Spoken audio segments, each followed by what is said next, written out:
तब ये भी जिज्ञासा हम आपकी अवश्य पूरी करेंगे। तो जामवंत जी के विषय में स्वयं गोस्वामी तुलसीदास जी कहते कि बलि बांधत प्रभु बाड़े सोतन बरनी न जाय उभय घरी महदीनी सात प्रदक्षिण धाय।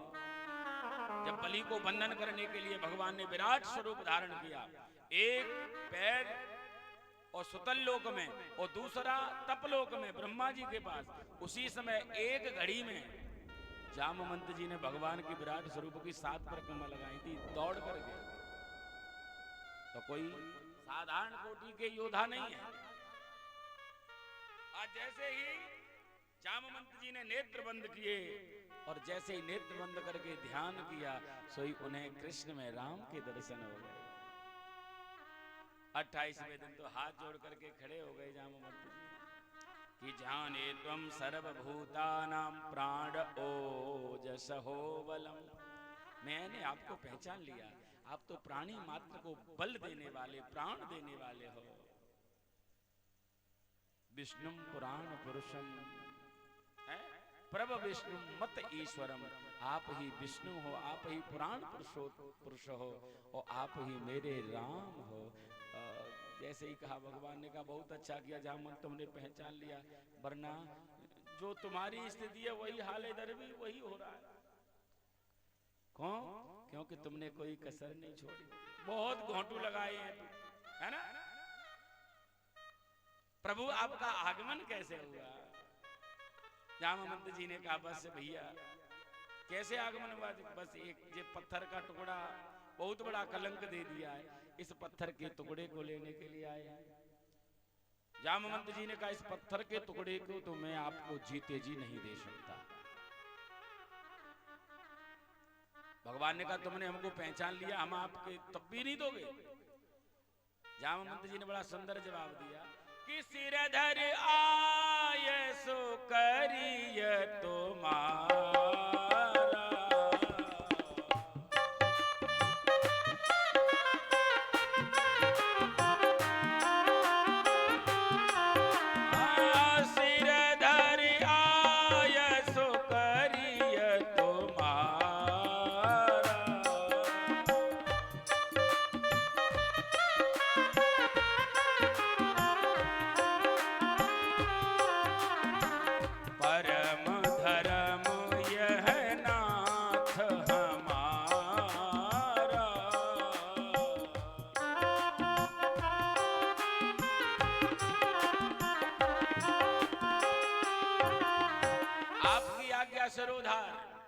लेकिन इस पत्थर के टुकड़े को नहीं दे सकते, क्योंकि गुरुदेव ये पत्थर का टुकड़ा मैंने अपनी बेटी को पहले दे दिया है आपको। अगर मैं अपनी बेटी को नहीं देता तो मेरा अधिकार इस पत्थर पे होता और मैं आपको दे देता।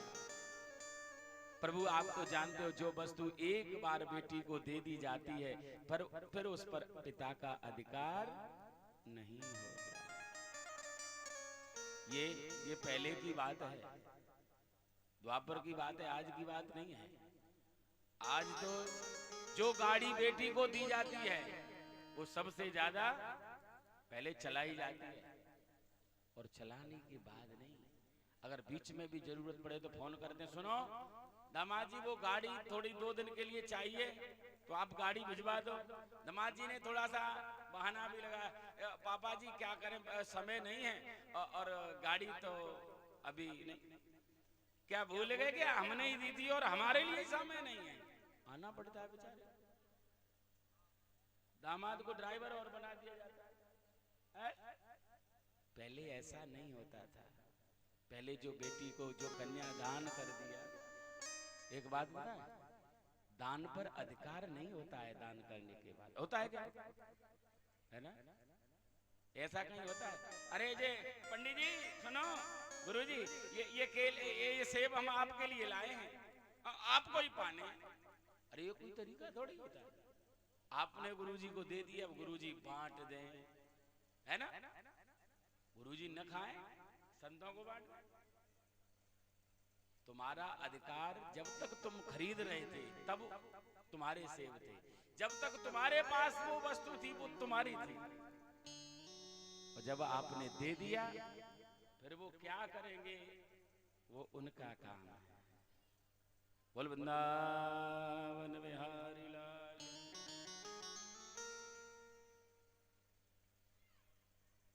तो क्या ये मणि हमको नहीं मिल सकती? जामवंत जी ने कहा प्रभु मिल सकती है। कैसे? कि प्रभु जिस बेटी को मैंने ये मणि दी है अभी वो अविवाहित है, अभी उसका विवाह नहीं हुआ है। अगर आप बेटी को स्वीकार कर लें, बेटी से विवाह कर लें, तो आप बेटी के पति बन जाएंगे। जब बेटी के पति बन जाएंगे तो बेटी की हर वस्तु पर आपका अधिकार हो जाएगा। जब विवाह का प्रस्ताव रखा तो भगवान ने एक नजर से और जामवती की तरफ देखा, है ना, जब विवाह हो रहा है तो। वैसे तो भागवत जी में तो नहीं ऐसा लिखा है, लेकिन कहीं लिखा जरूर होगा जो संत कहते हैं। और लगता भी है कि जामवत की बेटी जामवती रीछ की बेटी रीछ जैसी होगी, है ना, बड़े बड़े बाल शरीर पर, बड़े बड़े नाखून, बड़ा विकराल स्वरूप, है ना। जैसे ही भगवान ने देखा राम राम, इससे शादी, क्योंकि दहेज बहुत मिल रहा है। मणि मिल रही है जो 8 बार सोना, 120 तोले सोना नित्य प्रति प्रदान करने वाले। भगवान कृष्ण का विवाह जामवती के साथ में हुआ। जामवती को लेकर के जब द्वारका के नजदीक पहुंच गए तो भगवान ने धीरे से कहा, सुनो जामवती, कोई भी तुम्हारा मुख देखने के लिए आए किसी को अपना मुंह मत दिखाना। जामवती ने कहा, इसका मतलब मैं पूरे जीवन लाज पर्दा में ही रहूंगी? भगवान ने कहा, कौन कहता है कि तुम पर्दा में रहना, मुंह खोल के रहना, लेकिन एक दिन की बात है।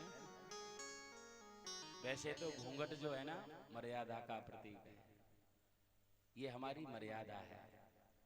पूजा पाठ अपने से बड़े लोगों के पास सिर ढक के रहना चाहिए। हमने तो ऐसी भी परंपराएं देखी हैं कि माता की उम्र 80 साल की है और बेटा 50 साल का है।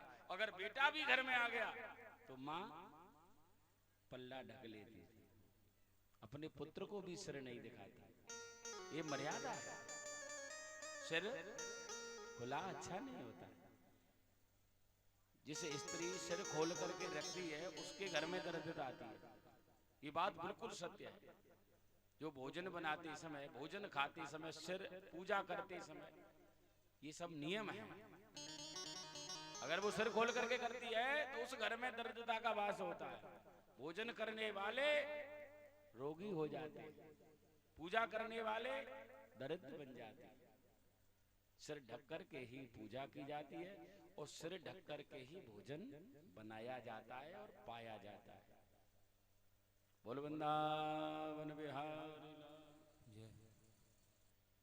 कोई भी आए घूंघट मत खोलना। लेकिन मेरी सबसे पहली नटखट मेरी छोटी बहन है सुभद्रा, वो बहुत जल्दी आएगी, वो ऐसे कामों में बहुत आगे रहती है। लेकिन जब तक रुक्मिणी तुम्हारे पास नहीं आए तब तक घूंघट मत खोलना। जामवंती पहुंचती हैं, कृष्ण की छोटी बहन थी सुभद्रा, दौड़ी दौड़ी आई, भाभी जी मुंह दिखाओ, भाभी जी मुंह दिखाओ। लेकिन जामवती मुंह नहीं दिखाई। दौड़ी दौड़ी रुक्मिणी के पास में कही, भाभी जी, बड़ी भाभी, वो जो छोटी भाभी आई है ना वो अपना मुंह नहीं दिखाती, घूंघट नहीं खोलती। रुक्मिणी गई, अरे बहन तू थोड़ी सी मेरे से सुंदर होगी, एक ही ननद है, कम से कम मुंह तो दिखा दे। उसी समय जामवती ने मुंह दिखाया है तो थोड़ी सी रुक्मिणी से सुंदर है। रुक्मिणी लक्ष्मी क्या बता, जो कहें वो सत्य हो जाता है। मणि को सत्राजित को सौंप दिया। जब सत्राजित को मणि मिल गई, अब द्वारकावासी सत्राजित से भी गाली देना प्रारंभ कर दिया। ये नियम है हमारा। आपका कुछ गलत हो जाए तो लोग आपका अपयश करेंगे, और अगर आपका सही हो जाए तो लोग, तो हमको तो पहले से ही पता था, है ना। ये लोगों की रीति है। बोल वृंदावन बिहारी लाल की। लेकिन लोगों ने जब सत्राजित से कहा तुझे ऐसा नहीं करना था, तूने झूठा कलंक लगाया, ये तो बहुत गंदी बात है तेरी। सत्यराजित को बहुत बुरा लगा। सत्यराजित ने कहा मैं इस बुराई से बचूं कैसे। उसी समय सत्यराजित की बेटी का नाम था सत्यभामा और सत्यभामा का विवाह द्वारकाधीश के साथ में संपन्न करा दिया। क्योंकि जब जैसे ही सत्यराजित ने विवाह किया, जब मणि को दहेज में दिया तो भगवान ने कहा सुनो सत्यराजित, तुम्हारी मणि को हम नहीं ले सकते। अगर हमने मणि ले ली तो लोग ये भी कहेंगे ये तो सब नौटंकी थी, मणि ही लेना था। इसलिए मणि तो आप रखो, लेकिन इस मणि से जो 8 भार स्वर्ण मिलता है वो स्वर्ण को नित्य आप हमें दोगे। बोल वृंदावन बिहारी। कितने विवाह हो गए पता है? भगवान के विवाह कितने हो गए? कितने? ये सब बात में रहे ना, कल बात के चक्कर में भूल गए। एक विवाह का तो आपको भात मिला और 2 विवाह आज हो गए, तो कितने विवाह हो गए? 3 हो गए। हाँ ध्यान रखना, नहीं भतैया नाराज है जाएगा, पहले ही विवाह भूल गए। बताओ, कल थोड़ी सी विलंब होने के कारण भात का पूरा दर्शन नहीं हो पाया। भात बड़ा था, करीब 200-250 होती थी, सबको बांटना था। अब हमने इसलिए कर दिया क्योंकि भागवत जी का भी नियम है सूर्यास्त हो जाए फिर आरती नहीं हो सकती। सूर्यास्त के बाद भागवत जी की आरती उससे पहले होनी चाहिए। और कल विलंब क्यों हुआ? कि कल भात बहुत पहने आई गई, समय खिंचता गया। और सबसे बड़ी बात यह है कि ये फोटो जो वाले होते ना, ये फोटो वाले बहुत ज्यादा समय लगाते हैं। हर फोटो खींचना, हर फोटो खींचने में समय लगता है। तो हम कहने का मतलब है बतैया बड़े जोर से आया था, लेकिन उसका जोर बेचारे का हमने ठंडा कर दिया आरती करके। अब आप लोगों के लिए भी व्यवस्था है, टेंशन मत करो। हाँ बोल वृंदावन बिहारी लाल। दूसरा विवाह भगवान का जामवती के साथ में, और तीसरा विवाह सत्यभामा के साथ में, चतुर्थ विवाह कालिंदी के साथ में। एक बार भगवान इंद्रप्रस्थ गए, अर्जुन के साथ में भ्रमण करते हुए जमुना जी के किनारे घूम रहे थे। वहां एक स्त्री को तपस्या करते हुए देखा। अर्जुन ने पूछा प्रभु ये योगिनी किसकी तपस्या कर रही होगी? भगवान ने कहा ये हमारे प्राप्त करने के लिए तपस्या कर रही है। अर्जुन ने कहा थोड़ा सा ध्यान रखा करो, हर किसी के लिए बोल देते। अर्जुन से कहा तो पूछ लो। अर्जुन गए, कालिंदी से पूछा देवी तुम कौन हो और किसके लिए तपस्या कर रही हो? उसने अपना परिचय दिया। अहम देवस्य सवितुर दुहिता पतिमिच्छति विष्णुं वरण्यं वरदं तपः परम आस्थितः। सविता, मैं सूर्य की पुत्री हूँ। कालिंदी मेरा नाम है, यमुना के जल में मेरा निवास स्थान है। मैं भगवान कृष्ण से विवाह करने के लिए यहाँ पर तपस्या कर रही हूँ। अर्जुन ने कहा ये तो ठीक कह रहे थे। तो कहा कि अब तुम्हें तपस्या करने की जरूरत नहीं, देखो वो रथ में कृष्ण बैठे हुए हैं और कालिंदी को रथ में बैठा करके इंद्रप्रस्थ लौट करके आए हैं। युधिष्ठिर जी ने बड़ी धूमधाम से कालिंदी का विवाह कृष्ण के साथ में संपन्न कराया। एक उज्जैन के राजा थे बिंद और अनुबिंद, इनकी बहन का नाम था मित्रविंदा। बिंद और अनुबिंद अपनी बहन का विवाह दुर्योधन के साथ में चाहते थे कि हमारी बहन का विवाह दुर्योधन के साथ में हो, लेकिन मित्रविंदा कृष्ण से प्रेम करती थी। भाइयों ने स्वयंवर रचा और स्वयंवर में कहा देख बहन, वैसे तो हम चाहते हैं कि तेरा विवाह दुर्योधन के साथ में हो जो कि हस्तिनापुर का युवराज है, लेकिन तुझे अगर किसी कारणवश दुर्योधन पसंद ना आए तो कृष्ण के अलावा, द्वारकाधीश के अलावा किसी के भी गले में माला डाल देना, हम स्वीकार कर लेंगे, लेकिन केवल उस भगोड़े, क्योंकि भगोड़े थे, रणछोड़ व्यक्ति के गले में आप माला मत डालना।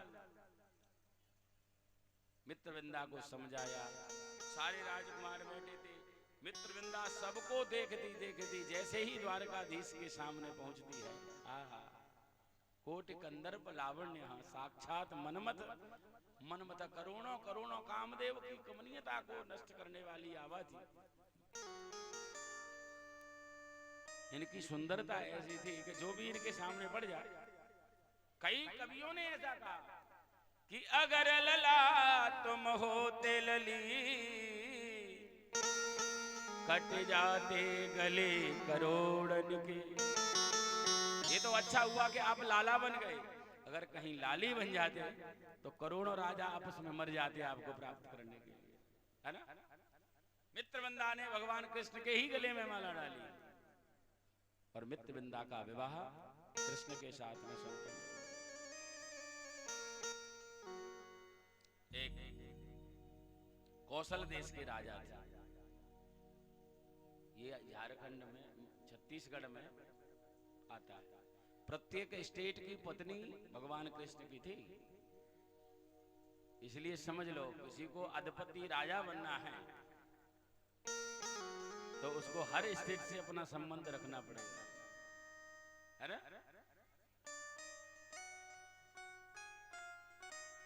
कौशल देश के राजा थे नागनजित, उनकी पुत्री थी सत्या, जिसको नग्नजिती कहते थे, नागनजिती।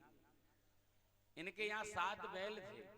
इनकी शर्त थी जो भी इन बैलों को अपने बस में कर लेगा, मैं अपनी बेटी सत्या का विवाह उसी के साथ में संपन्न करा दूंगा।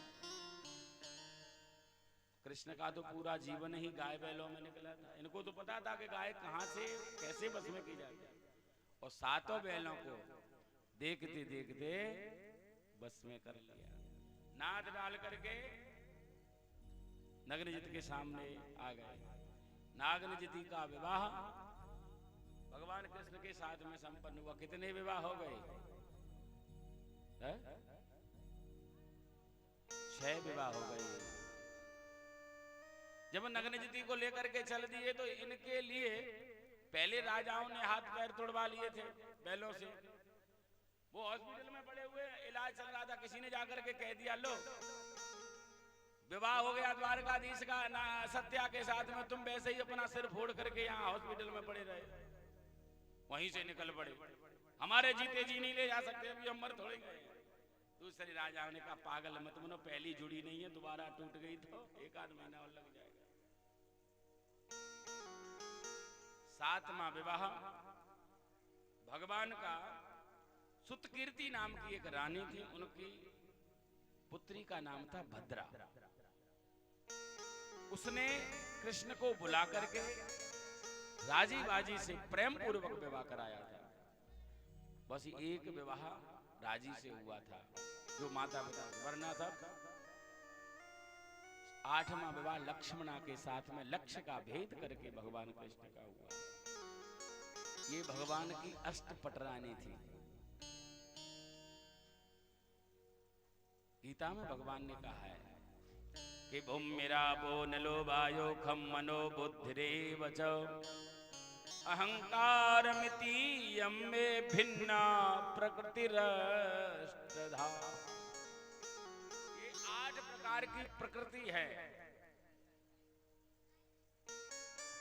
मन बुद्धि चित्त और अहंकार। ये 8 प्रकार की चित्त जल पावक गगन समीरा पंच रचित अति अधम शरीर। ये प्रकृति भगवान की पत्नी के रूप में प्रकट होती है।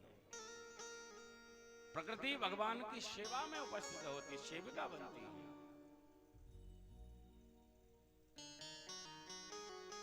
सुखदेव जी ने कहा राजन ये विवाह तो अलग अलग हुए, लेकिन 16,100 विवाह भगवान के एक ही मुहूर्त में एक ही मंडप के नीचे हुए। परीक्षित जी ने कहा गुरुदेव ये 8 विवाह की तो कहानी मेरी समझ में आई, लेकिन ये क्या समस्या थी जो 16,100 विवाह भगवान ने किए? तो कहा कि एक राजा था जिसका नाम भौमासुर था। ये बड़ा दुष्ट प्रकृति का राजा था। ये जब भी किसी राजा पर आक्रमण करता था उसकी राजकन्याओं का हरण करके अपने बंदी गृह में डाल देता था। इसने संकल्प किया था कि जब 20,000 राजकन्याएं हो जाएंगी तब मैं एक साथ सबके साथ विवाह करूंगा। इतना दुष्ट था कि इंद्रेण हृत छंत्रेण हृत कुंडल बंधुना हृताराध्यस्थानेन ज्ञापितो भौम चेष्टितम्। एक बार तो ये स्वर्ग में पहुंच गया, स्वर्ग में इंद्र के छत्र को इसने चुरा लिया। मैया अदिति के कुंडलों को इसने छीन लिया। मैया अदिति के कुंडल ऐसे थे, कान से एक बार अलग कर दी या रक्त बंद नहीं होता था। इंद्र दुखी होकर के द्वारका में पहुंचे, भगवान कृष्ण से प्रार्थना की, प्रभु आप मेरी मदद करो, मेरी माँ पीड़ा से बहुत पीड़ित हो रही है, क्योंकि भौमासुर जो है उसने मेरी माँ के कुंडलों को छीन लिया है। ये इसका निवास प्राग ज्योतिषपुर में रहता था। भगवान अपनी पत्नी के साथ में सभार्यो गरुड़ारूढ़ प्राग ज्योतिषपुरम ययो, अपनी पत्नी के सत्यभामा के साथ में गरुड़ पर आरूढ़ होकर के प्राग ज्योतिषपुर पहुंचे। इसका जो किला था वो अजेय था, कोई जीत नहीं सकता था। क्यों? सबसे पहली बात कि गिर दुर्गई, इसका दुर्ग किला जो था गिरी माने पहाड़ पर ऊपर बनाया गया था। ऊपर होने के बाद उस पूरे पहाड़ को शस्त्रों से घेर रखा था। उसके बाद में एक परकोटा जल से परकोटा इतना विशाल था, जल अगाध जल जिसमें अनेक मगरमच्छ हिंसक जीव डले थे। अग्नि का परकोटा था, हवा का परकोटा, कोई पार कर ही नहीं सकता था। लेकिन भगवान क्योंकि गरुड़ पर आरूढ़ हुए तो इन सभी उपद्रवों से भगवान बच गए। एक ही दरवाजा था जिसपे मुर नाम का दैत्य हर समय रखवारी के लिए बैठा रहता था। भगवान ने आज इस मुर का वध कर दिया और नाम पड़ गया भगवान का मुरारी। बोल मुरारी भगवान की। अंत में नरकासुर भौमासुर लड़ने के लिए भगवान से आया, युद्ध हुआ, लेकिन भगवान ने इसको मार नहीं रहे। जब भौमासुर भगवान को मारने के लिए उद्यत हो गया, उसी समय सत्यभामा के मुंह से निकल गया, प्रभु ऐसे दुष्ट पापी को आप मार क्यों नहीं देते? भगवान ने कहा देवी अब इसको मार देंगे, क्योंकि आपने कह दिया। ये भौमासुर पृथ्वी का पुत्र था और जब इसका जन्म हुआ था तो पृथ्वी ने भगवान से वरदान मांगा था, मेरे पुत्र को आप नहीं मारोगे। भगवान ने कहा देवी मैं आपके पुत्र को नहीं मारूंगा, लेकिन जब आप कह दोगी तो मैं छोड़ूंगा नहीं। अब कोई माँ अपने पुत्र को मारने के लिए क्यों आज्ञा करे? लेकिन वही पृथ्वी जब सत्यभामा के रूप में अवतरित हुई, जब भगवान कृष्ण से विवाह हो गया, तो कोई पत्नी नहीं चाहेगी कि उसका पति खत्म हो जाए। कह दिया मार दो प्रभु। भौमासुर का वध हुआ। भौमासुर के वध के बाद में भगवान इसके कारागृह में गए। जो 16,100 राजकन्याएं थी उन सभी को बंधन मुक्त कर दिया और कहा देवियों तुम जहां भी जाना चाहती हो जा सकती हो, स्वतंत्र हो। लेकिन सभी राजकन्याएं आज अश्रु प्रवाह करने लग गए। क्यों?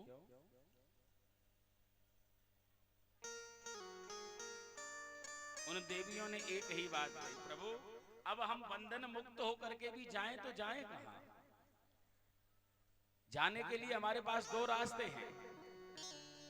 एक रास्ता हम अपनी आत्महत्या कर लें, दूसरा रास्ता समाज में उस दूषित गलियों में पहुंच जाएं जहां हमारा कोई अस्तित्व नहीं रहेगा, केवल हमको नोचने वाले लोग आएंगे।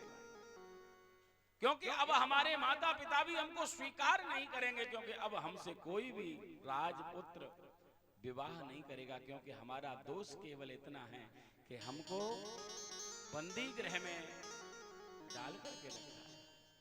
कोई क्यों विवाह करेगा? कि अरे आदमी बहुत सोचेगा जेल में क्यों गई? तो आप लोग जानती क्या हो? प्रभु जैसे आपने यहाँ से हमें बंधन मुक्त किया है, आप चाहो तो हमारे भाई, हमारे पिता सब हमको स्वीकार कर सकते हैं। कैसे के भूयात् पतिरहं मह्यं धाता त्वदनुमोदताम्। अगर आप हमारे पति बन जाए तो हमारे पिता भी हमें स्वीकार कर लेंगे, क्योंकि दामाद आप जैसा मिल जाए। ये सब 16,100 राजपुत्रियों ने अलग अलग कह दिया भगवान। आज भगवान ने 16,100 विवाह के अथो मुहूर्त एकस्मिन् नानागारे सुता स्त्रियः। एक ही मुहूर्त में 16,100 विवाह भगवान के हुए हैं। अब विवाह पूरे कितने हो गए? 16,100। ये भगवान की पत्नियां थी। प्रत्येक पत्नी के गर्भ से 10-10 पुत्र उत्पन्न हुए, एक एक पुत्री। अब आप हिसाब लगा लेना कितनी संतान थी। भागवत में इतना जरूर लिखा है कि 1 लाख मास्टर उनको पढ़ाने वाले थे, जो भगवान कृष्ण के बालकों को केवल पढ़ाते थे। बोल वृंदावन बिहारी लाल।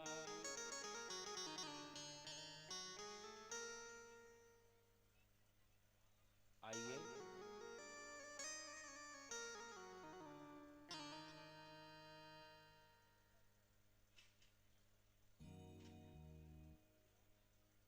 यहाँ भगवान की गृहस्थी कैसे चल रही है, नारद जी एक बार देखने के लिए आए। क्योंकि एक शादी करने वाला तो रोता है, और भगवान ने तो 16,108 विवाह किए। नारद बाबा आए, सबसे पहले रुक्मिणी के भवन में गए। तो यहाँ भगवान रुक्मिणी के भवन में संध्या वंदन कर रहे थे। नारद जी ने प्रणाम किया। भगवान ने रुक्मिणी को आदेश दिया, रुक्मिणी तुम्हारे गुरुदेव आए हैं और इनको कुछ जलपान कराओ। रुक्मिणी के अंदर गई हैं, एक दूध का गिलास, 4 मोतीचूर के लड्डू लेकर के आई। गुरुदेव लो पाओ। नारद जी ने कहा, बेटी किसी प्रकार का कोई कष्ट तो नहीं है, तुम्हें कोई पीड़ा तो नहीं है? रुक्मिणी ने कहा, गुरुदेव और मुझे कोई पीड़ा नहीं, किसी प्रकार का कष्ट नहीं है, लेकिन एक मुझे दुख हमेशा रहता है कि प्रभु मेरे भवन को छोड़ करके मेरी अन्य बहनों के पास में नहीं जाते। भगवान ने कहा, ये तो बहुत गलत बात है भाई, ऐसा विवाह नहीं करना चाहिए। या तो इतने सारे करे तो सबके पास में समय भी देना चाहिए। रुक्मिणी के भवन से निकल करके सत्यभामा के घर में जाते हैं। सत्यभामा के घर में भगवान अपने बालकों को धनुर्विद्या का उपदेश दे रहे हैं। नारद जी कहते इतनी जल्दी कैसे आ गए, शायद पीछे से कोई रास्ता होगा। वहां भी 4 लड्डू मोतीचूर के, 1 दूध का गिलास पाते। नारद जी ने सत्यभामा से कहा, बेटी कोई किसी प्रकार का कष्ट तो नहीं है? सत्यभामा भी कहती हैं, गुरुदेव किसी प्रकार की कोई मुझे कष्ट नहीं है, पीड़ा नहीं है, बस एक कष्ट हमेशा रहता है, हमारे जो द्वारकाधीश है ना, वो मेरे भवन को छोड़ करके मेरी अन्य बहनों के यहाँ नहीं जाते। ये तो बहुत गलत बात है। तो उसने विचार किया, हो सकता है कि दोनों का आना जाना है, कभी इधर आ जाते हैं कभी उधर पहुंच जाते हैं। जामवती के घर गए, भद्रा के घर गए, लक्ष्मणा के घर गए, सब रानियों की एक ही शिकायत, द्वारकाधीश मेरे भवन को छोड़ करके दूसरी के पास नहीं जाते। क्यों? जितने भगवान के विवाह हुए, जितनी रानियां थी, हर पत्नी के साथ में एक रूप में भगवान रहते थे। जब द्वारका से बाहर जाते थे तो एक हो जाते थे, और जब द्वारका में आते थे तो एक से अनेक हो जाते थे। यहां सबसे ज्यादा रूठने वाली पत्नी का नाम अगर लिया जाए तो सबसे ज्यादा कृष्ण की पत्नियों में रुष्ट होने वाली पत्नी का नाम था सत्यभामा, जिसकी मांग स्वयं ठाकुर जी पूरी नहीं कर पाए।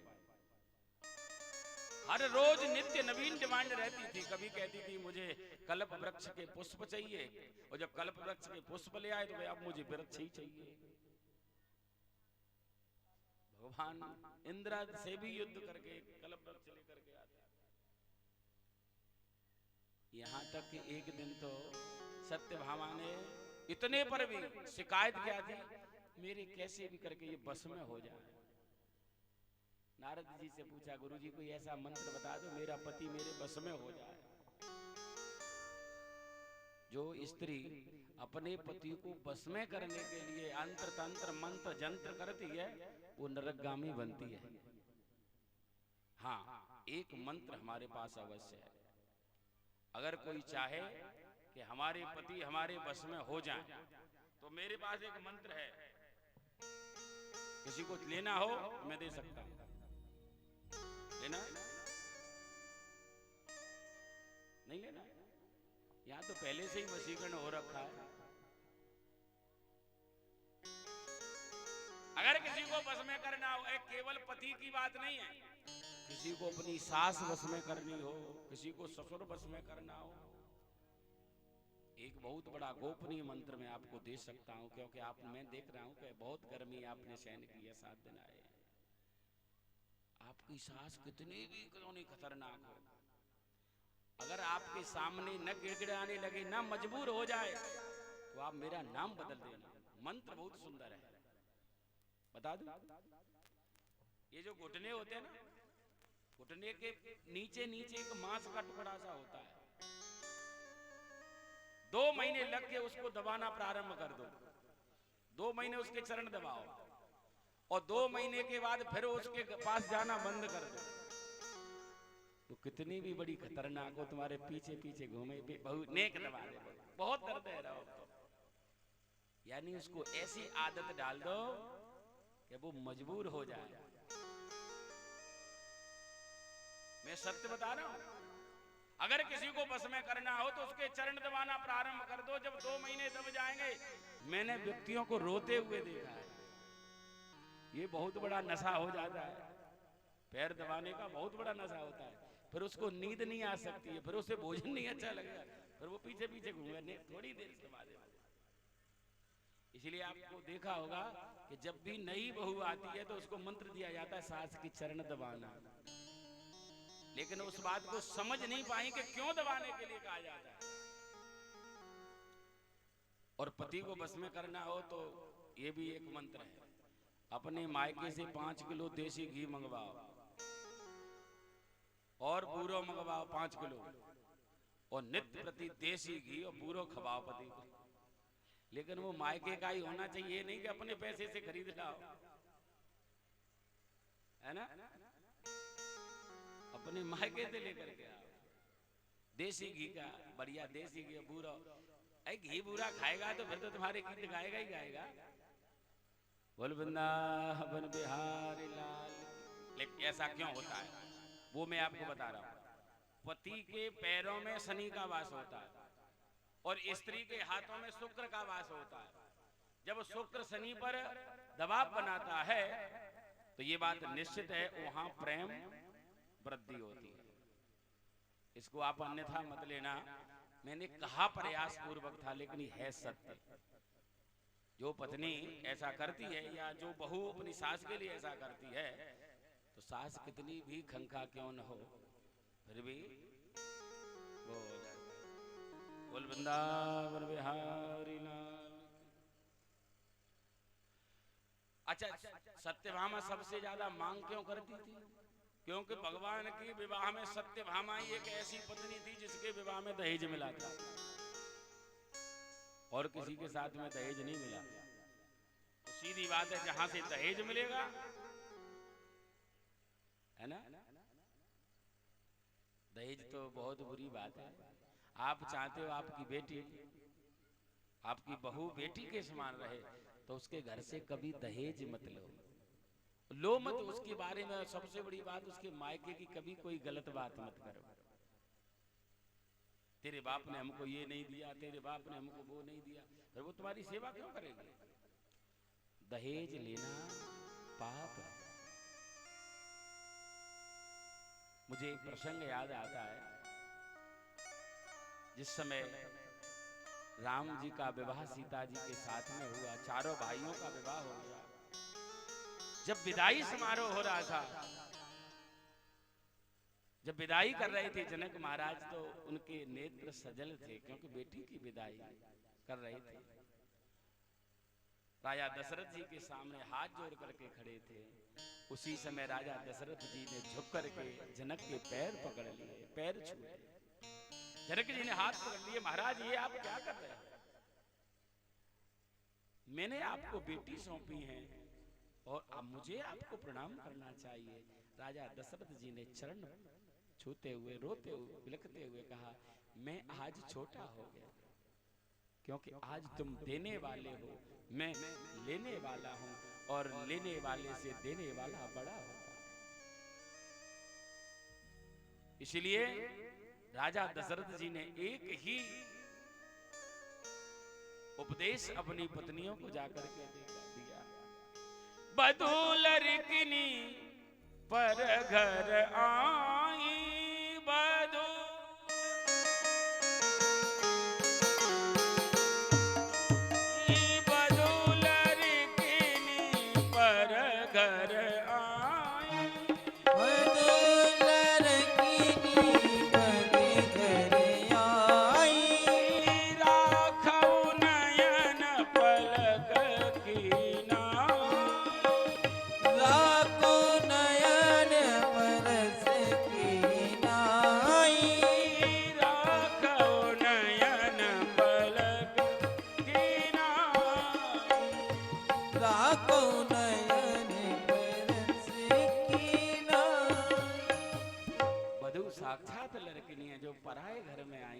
उनको तो ऐसे रखना चाहिए जैसे नैन पलक आंखों को रखते हैं, आंखों पर कोई आंच नहीं आती है ना।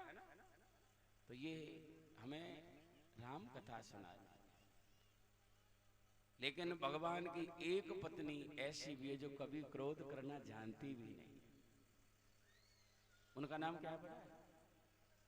उस पत्नी का नाम है रुक्मिणी। कभी कोई शिकायत नहीं, हर समय मुस्कान रहती है चेहरे पे, साक्षात लक्ष्मी। इसलिए कहा है कि अस्य भार्या सुचिर दक्षा,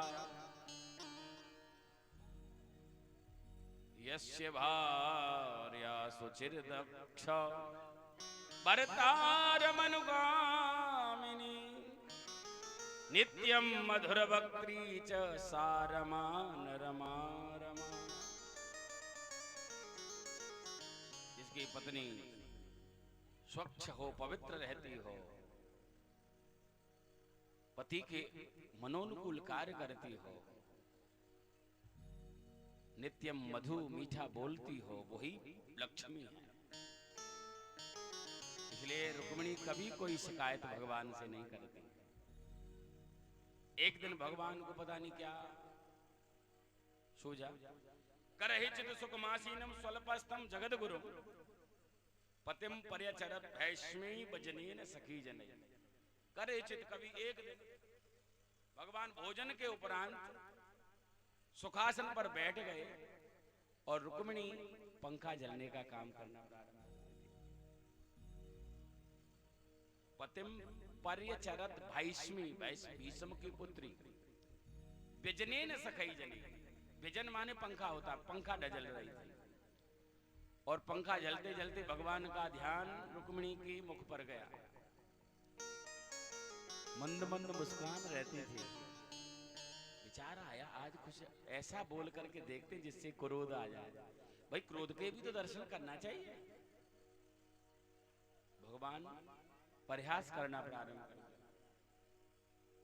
रुक्मिणी से कहते हैं, रुक्मिणी आप ये बताओ आपने हमसे विवाह क्यों किया? ये बात कब कह रहे हैं पता है? जब रुक्मिणी के 10 पुत्र, एक बेटी का जन्म हो गया है और तो और प्रद्युम्न का भी विवाह हो गया है और प्रद्युम्न के भी एक पुत्र अनिरुद्ध का जन्म हो गया है। जब भगवान ने ये बात पूछी तो रुक्मिणी कुछ नहीं बोली। फिर भगवान ने दूसरा प्रश्न किया, कि राजपुत्री सीतांभूपई लोकपाल विभूति भी। आप राजपुत्री थी, राजा की बेटी थी, और अनेक राजा भी आपको प्राप्त करना चाहते थे। और तो और चेदी नरेश शिशुपाल आपको विवाह करने के लिए भी आपके पास आ गया था। फिर आपने शिशुपाल का परित्याग करके हमें ऐसा कौन सा गुण देखा जो आपने शिशुपाल का परित्याग कर दिया? वो तो राजा था, हम तो राजा भी नहीं। फिर भी रुक्मिणी कुछ नहीं बोली। अच्छा, आपने ये सुना हम बहुत बड़े वीर हैं, तो रुक्मिणी सुनो, राजव्यो विव्यता शुभ्रु समुद्रम शरणम गतः। मैं तो राजाओं से भयभीत होकर के समुद्र की शरण में छुप करके रहता हूं। अच्छा, आपने ऐसा सुना होगा कि मैं बहुत सुंदर हूं, तो मैं तो काला रंग है मेरा, मुझे तो ब्रजवासी कनुआ कनुआ कह करके पुकारते हैं। आपने सोचा होगा मेरा पहले का रिकॉर्ड बहुत अच्छा है, तो गाय चराई, गोपियों के साथ में रास रचाया, ग्वाल वालों के साथ में गिल्ली डंडा खेला, बचपन भी मेरा बहुत अच्छा नहीं व्यतीत हुआ। फिर भी रुक्मिणी कुछ नहीं बोली। रुक्मिणी, आप कहोगे मैंने आपका यश श्रवण किया था, तो मेरा यश कौन गाता है जिस पर कुछ नहीं है ना? व्रता वयम गुणरहीना भिक्षुभि श्लाघिता मुदः। जो मांगने वाले हैं वो मेरा यशगान करते हैं। भगवान बहुत दयालु हैं, भगवान बड़े कृपालु हैं। फिर भी रुक्मिणी को क्रोध नहीं आया। भगवान ने कहा कि आनीतासि मया भद्रे तेजोपहरता सदा।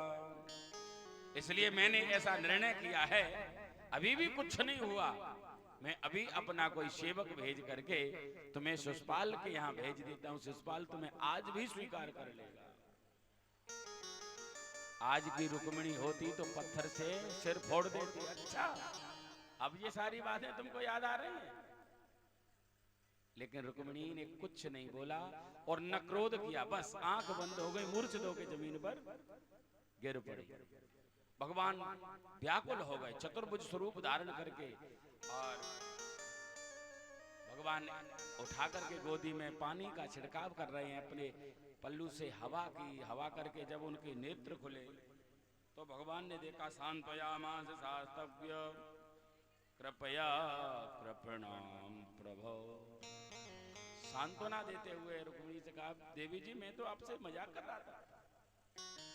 अरे देवी, हम तो आपसे परिहास कर रहे थे, आप तो बिल्कुल मूर्छित हो गई, आप तो कुछ बोल ही नहीं।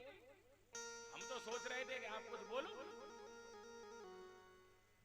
कि अयम ही परमो लाभो ग्रहेषु गृहमेधिना यन्नैमीयते मामा प्रियाभिरुभामिनी। अयम ही परमो लाभो ग्रहेषु गृहमेधिना। गृहस्थी में बस एक ही लाभ है, वो यही है कि व्यक्ति कितना भी हारा थका आए और जैसे ही अपनी बीवी बच्चों में सम्मिलित हो जाता है सब कुछ भूल जाता है। मैं तो आपसे परिहास कर रहा था देवी कि मुस्कुरा के जिसको गम का जहर पीना आ गया, ये हकीकत है जहां में उसको जीना आ गया। जो हंसी खुशी जीवन जी ले वही जिंदगी है, रो करके जीवन नहीं जिया जाता। सुख और दुख ये हवा के वो झोंके हैं जो चलते ही रहते हैं, कभी सुख है कभी दुख है। लेकिन यहाँ रुक्मिणी ने एक एक शब्द का अर्थ किया है। भगवान प्रभु, आपसे बड़ा कौन दयालु होगा, और आपको उन संतों के अलावा कोई जान भी क्या सकता है? प्रभु, आपको कौन जान सकता है? जो सो जा नहीं जाए देहो जनाई, जा नहीं तुम ही होए जाई। आपको वही जान सकता है जिस पर आपकी कृपा हो। आपकी बिना कृपा के व्यक्ति आपको कोई जान नहीं सकता।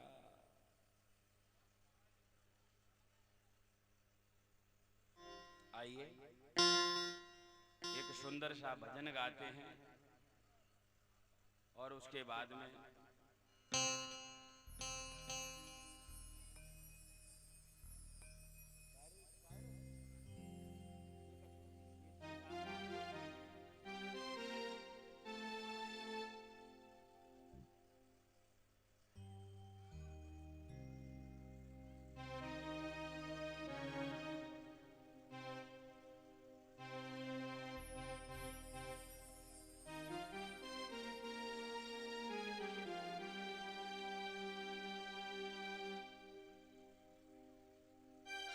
वृंदावन बिहारी लाल की, बोलिए राधा रानी की, बरसाने बारी की।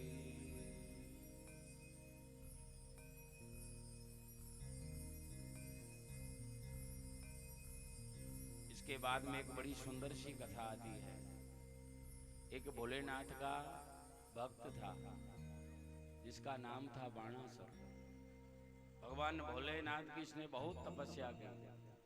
तपस्या करने के उपरांत भगवान से इसने प्रार्थना की, प्रभु मुझे ऐसा वरदान दो मैं कभी किसी से पराजित नहीं हूं।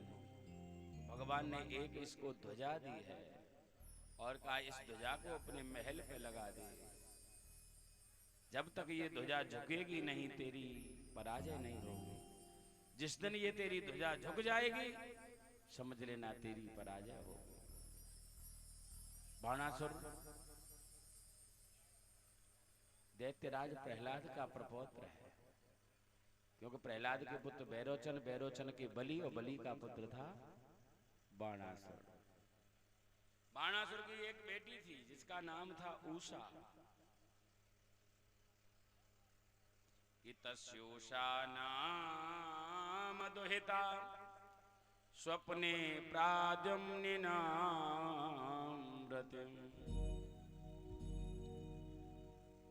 कन्या लवत कांतेन साग्रे सृष्ट श्रुते।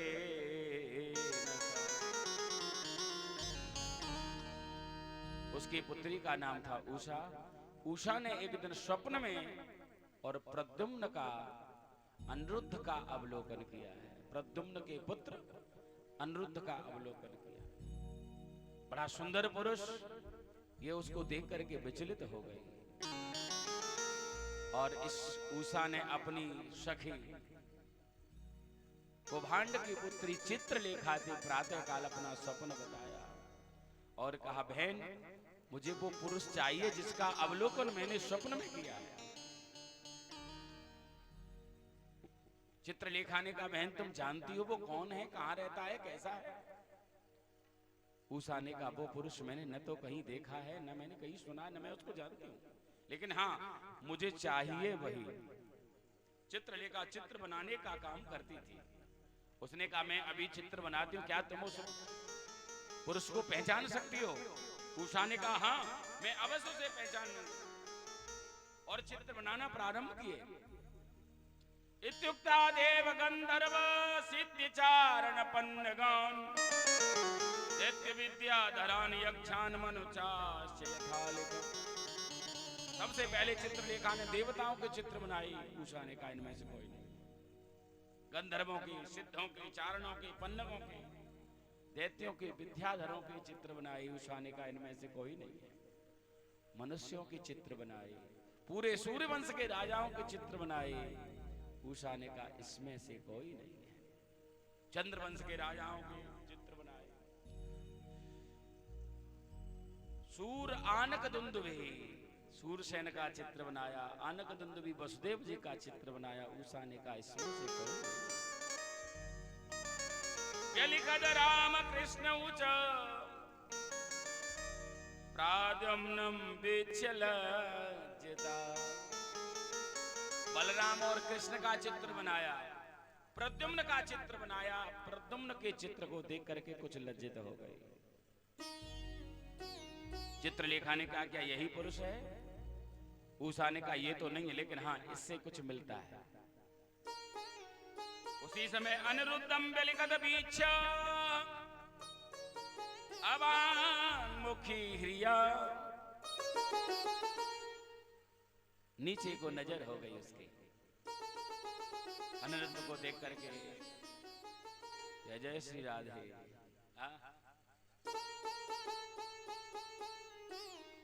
उसी समय बैठ जाता। यही वही पुरुष है जिसका अवलोकन मैंने स्वप्न में किया है। चित्रलेखा ने कहा यह तो कृष्ण का प्रपौत्र अनिरुद्ध है, द्वारका में रहता है। मैं इसको जानती हूं, मैं इसको ला सकती हूं। जय जय राधा रमण हरि वो, जय जय राधा रमण हरि वो, जय राधा रमण हरि वो, जय जय राधा वृंदावन हरि वो।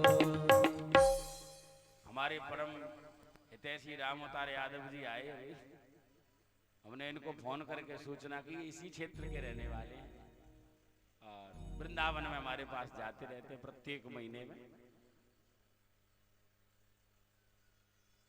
यहाँ रात्रि काल में चित्रलेखा जाती है और द्वारका से सोते हुए अनिरुद्ध को शयन कक्ष उस पलंग के सहित उठा करके ले आती है। उषा को सौंप देती ले, और उषा अनिरुद्ध को प्राप्त करके बड़े आनंद से रहती है। लेकिन एक दिन अनिरुद्ध को किसी सेवक ने देख लिया और उस सेवक ने जाकर के बाणासुर को सूचना कर दी और कहा कि कन्या दूषणम पुंभी दुष्प्रेक्षायाम न वेदमहे। राजन, हमें ऐसा लगता है आपके कन्या के महल में किसी पुरुष का प्रवेश हो गया है। उसी समय बाणासुर जाते हैं और जब जैसे ही उषा के महल में पहुंचते हैं तो उषा और अनिरुद्ध दोनों बैठे बैठे चौसर खेल रहे थे। अनिरुद्ध को देख करके, क्योंकि अनिरुद्ध बहुत सुंदर थे, लेकिन बाणासुर ने फिर भी उनको बंदी गृह में डाल दिया। 10 दिन हो गए, अनिरुद्ध बंदी गृह में पड़े हुए हैं। ये सूचना नारद जी ने जाकर के द्वारकाधीश को दी। प्रभु, जब आप ध्यान नहीं रख सकते तो फिर इतने बालक पैदा भी नहीं करना चाहिए। क्या हुआ? आपको मालूम है आपका प्रपौत्र अनिरुद्ध कहाँ है इस समय? भगवान ने कहा अरे यहीं कहीं होगा। अध्यापकों को बुलाया गया, सभी अध्यापक आए, रजिस्टर खोला गया, देखा। अध्यापकों ने कहा प्रभु, अनिरुद्ध की अपसेंट तो 10 दिन से लग रही है। 10 दिन से अपसेंट लग रही, फिर तुमने हमको सूचना क्यों नहीं दी? अध्यापकों ने कहा गुरुदेव, कोई एक अनिरुद्ध की अपसेंट थोड़ा ही है, 10-20 की तो रोज लगती रहती है। कोई मामा के यहाँ जाता है, कोई बुआ के यहाँ जाता है, कोई एक हो तो उसका लिखा पड़ी। नारद जी से ही पूछा गुरुदेव आप ही बता दो ना कहाँ है अनिरुद्ध? तो कहा कि इस समय वो बाणासुर के यहाँ पर है, बंदी गृह में पड़े हुए हैं। फिर क्या था, कृष्ण की यादवी सेना तैयार हुई, सेनापति प्रद्युम्न बने, अध्यक्षता प्रद्युम्न, सेनापति शाम।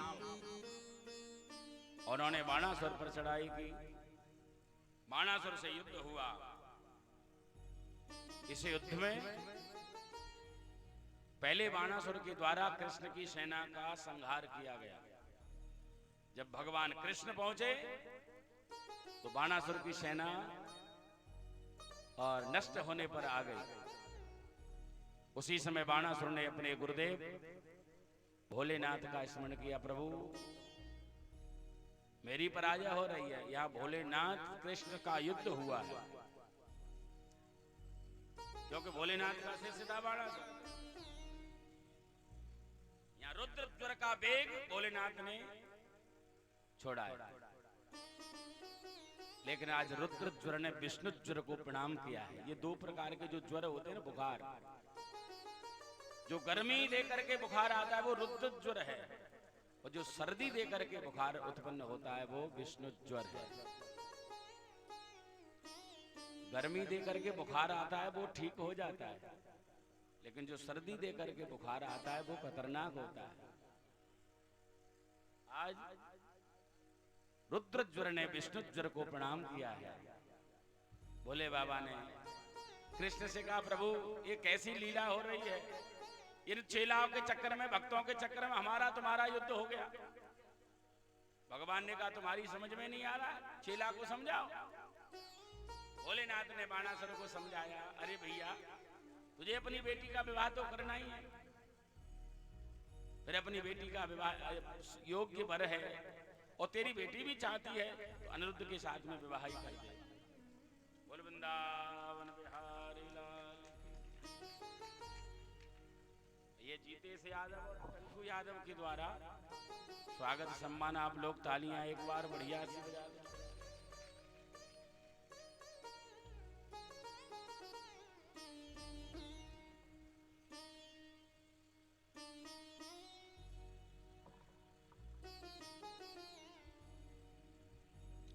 अच्छा तो बहुत लगता है, लेकिन समय लग जाता है तो कष्ट होता है। क्यों? पैसे की माला किसको नहीं अच्छी लगेंगे, आप बता। काम है, मेरे को तो बहुत ज्यादा पैसा अच्छा लगता है। मैं तो स्वप्न में भी पैसा ही पैसा देखता हूँ, है ना। बोल वृंदावन बिहारी लाल। बांके बिहारी मुझको देना सहारा, कहीं छूट जाए ना दामन तुम्हारा।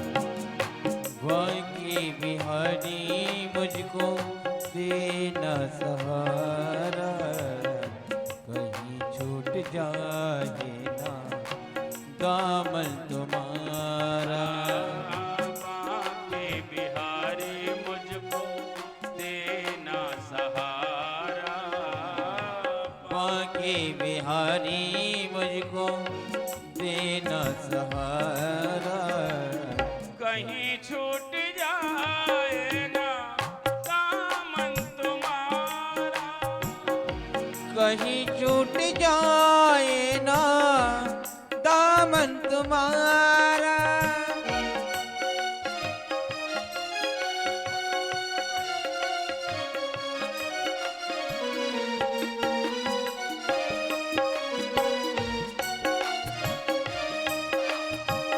तेरे सिवा दिल में समाये न कोई, लगन का ये दीपक बुझाए न कोई। लगन का ये दीपक के बुझाए न कोई। तू ही मेरी कश्ती, तू ही किनारा, तू ही मेरी मस्ती, तू ही है किनारा। कहीं छूट जाए ना दामन तुम्हारा। कहीं छूट जाए ना दामन तुम्हारा।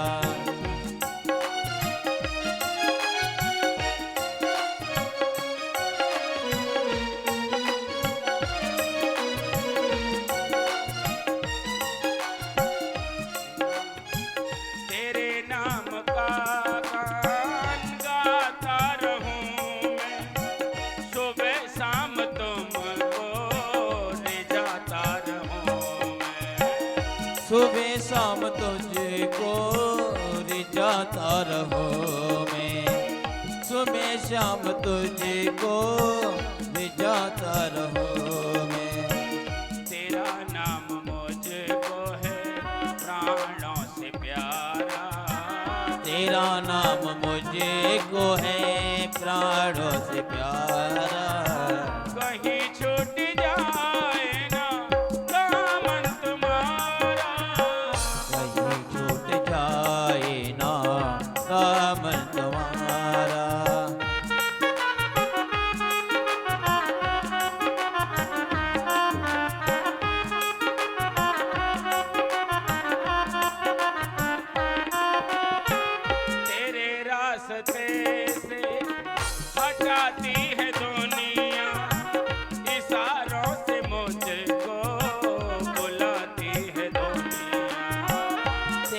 रास्ते से हटाती है दुनिया, इशारों से मुझको बुलाती है दुनिया। देखो न हरगिज में दुनिया का इशारा, देखो न हरगिज का इशारा। कहीं छूट जाए ना दामन तुम्हारा, कहीं छूट जाए ना दामन तुम्हारा।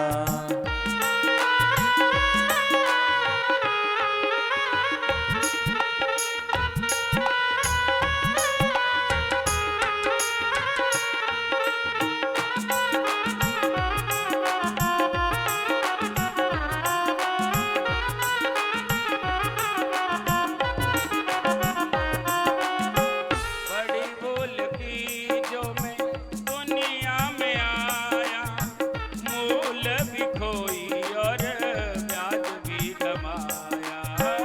मूल भी और कुछ ब्याज भी कमाया। बड़ी भूल की जो मैं दुनिया में आया, मूल भी खोई और ब्याज भी कमाया। मूल भी कोई और ब्याज भी कमाया।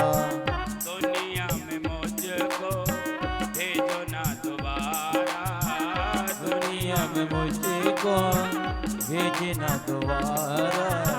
कहीं छूट जाए ना दामन तुम्हारा, कहीं छूट जाए ना दामन तुम्हारा।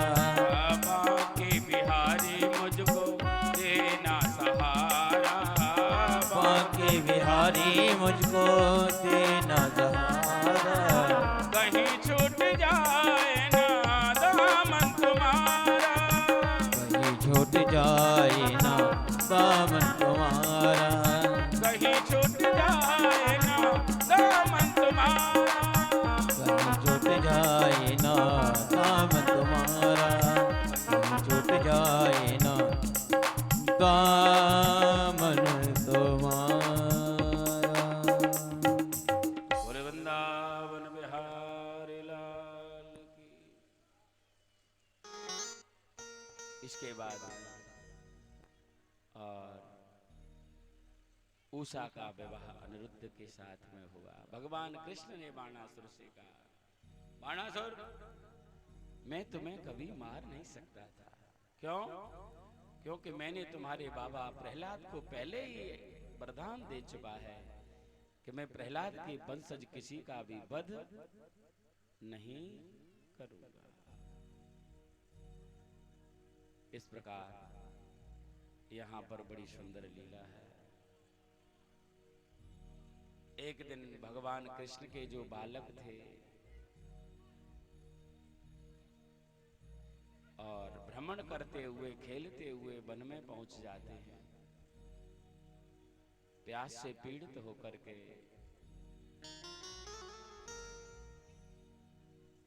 एक कुएं के पास में पहुंचते हैं। जब ये कुएं से पानी लेने के लिए उसमें एक पात्र भांसते हैं तो कुएं में पानी तो दिखाई नहीं देता, लेकिन उसमें एक बहुत बड़ा विशालकाय गिरगिट दिखाई देता है। उस गिरगिट को निकालने के कई प्रकार से उपाय कृष्ण पुत्र करते हैं, लेकिन गिरगिट को निकालने में जब सफलता उन्हें नहीं मिलती है तो लौट करके अपने पिताजी कृष्ण के पास में आते हैं। पिताजी, आज ये कुएं में बहुत बड़ा गिरगिट देखा है हमने। इतना गिरगिट बड़ा नहीं होता है, वो तो बहुत ही बड़ा है। आज स्वयं भगवान कृष्ण उस कुएं के पास में पहुंचते हैं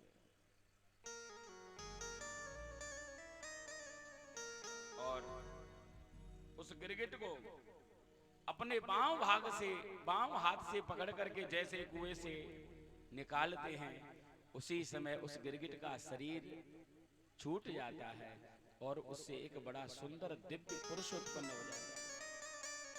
अब बड़े ध्यान से कथा को श्रवण करना। भगवान ने उस पुरुष को पूछा, भैया तुम कौन हो? और तुम इस गिरगिट अवस्था को कैसे प्राप्त हुए, थोड़ा सा आप मुझे बताओगे? उस पुरुष ने अपना परिचय दिया। क्या? इस कथा को सुन लेना, पूरा जीवन आपका बदल जाएगा। ये कथा से समझना है हमको क्या करना है। उस पुरुष ने अपना परिचय दिया कि नृगो नाम नरेंद्रो हम इक्ष्वाकु तनय प्रभो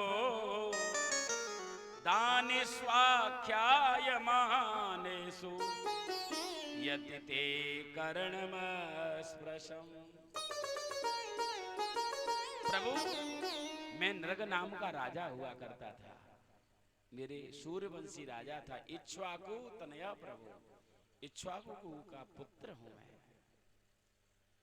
दानी स्वाख्यायमानेषु, दानियों में सबसे पहला नंबर मेरा था। मैंने बहुत दान किया। भगवान ने कहा दान किया फिर तुझे गिरगिट? हाँ प्रभु, दान का मतलब मुझे गिरगिट बनना पड़ा। तो तूने किसी गलत वस्तु का दान किया होगा, है ना? प्रभु, मैंने गलत वस्तु का दान नहीं किया था। मैंने गाय दान की थी। गौदान का मुझे फल गिरगिट का शरीर मिला।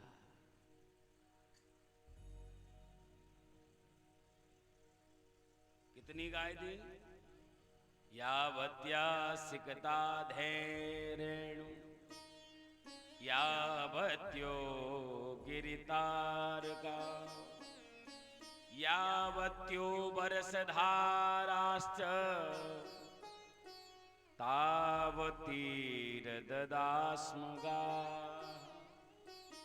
यावत्या सिकता रेणु, पृथ्वी पर जितने कण हैं, यावत्या दिव्य तारका, जितने आकाश मार्ग में तारे चमकते हैं, यावत्यो वर्षधाराश्च, जितनी वर्षा की बूंद पृथ्वी पर गिरती हैं, उतनी गायों का दान मैंने ब्राह्मणों को किया। फिर तेरी ये स्थिति, इसका मतलब तूने गाय पकड़ी जो किसी काम की नहीं है, गलियों में घूमती रहती है, पकड़ लो, ब्राह्मण को पकड़ा दो। और ब्राह्मण भी थोड़ी देर तक ले गए उसको, फिर छोड़ दिया। नहीं गुरुदेव, मैंने ऐसी गायों का दान नहीं किया। तो पयस्वनी तरुणी शील रूपा गुणोपपन्ना कपिला है मसरंगी। पयस्वनी जो दूध देने वाली थी, बूढ़ी गाय नहीं, तरुणी, उग्र स्वभाव नहीं, मारने वाली नहीं, तो शील रूपा, जो शील स्वभाव था।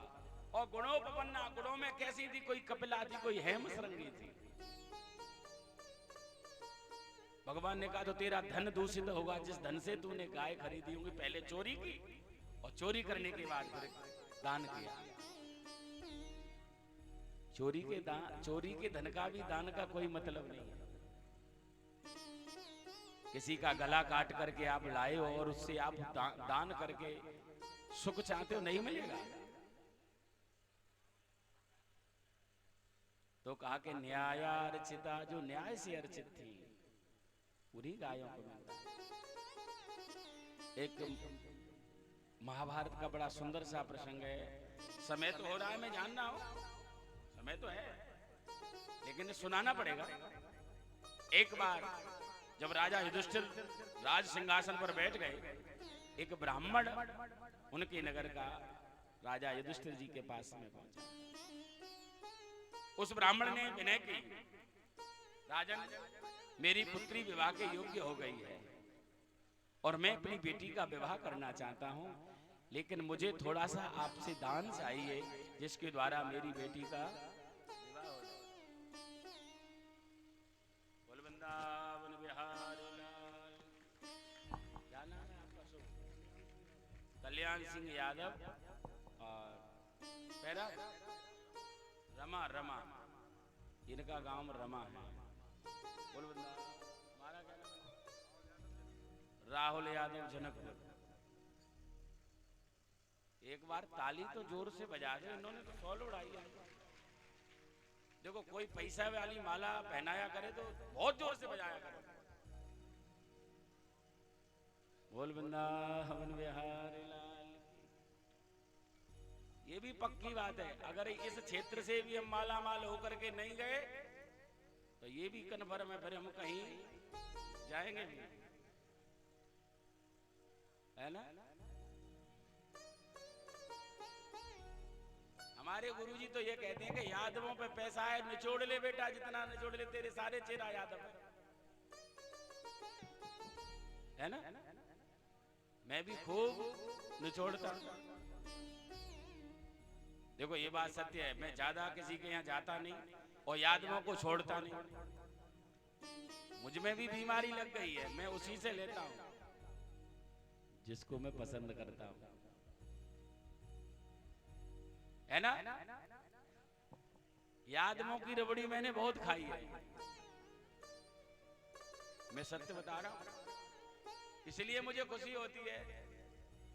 टिफिन भर भर के रबड़ी के जाते हैं, है ना, बहुत खाता हूं।